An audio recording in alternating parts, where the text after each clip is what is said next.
Compromise is a really big deal.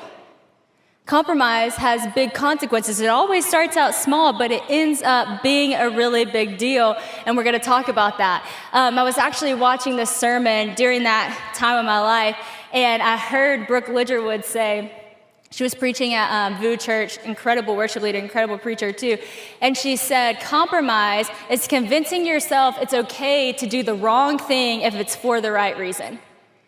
And that's really where I was at. I was like, no, it's okay that I'm doing the wrong thing because I'm doing it for a good reason. But here's the thing, I have gotten good at knowing how to convince myself that something is good, and that is really dangerous.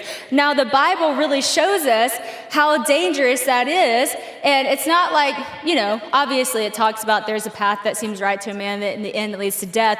But it really plays this out in the story of Judas.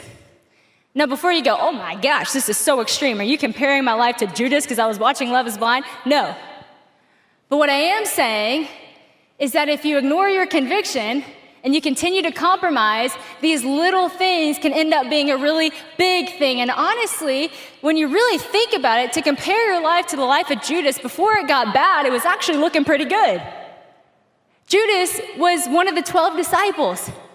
He was in close proximity to Jesus. Of all the people, he was one of the 12. He wasn't so bad. He knew how to do the right thing. He was following Jesus. He dedicated his life to doing this. But it was these little compromises that ended up having really big consequences.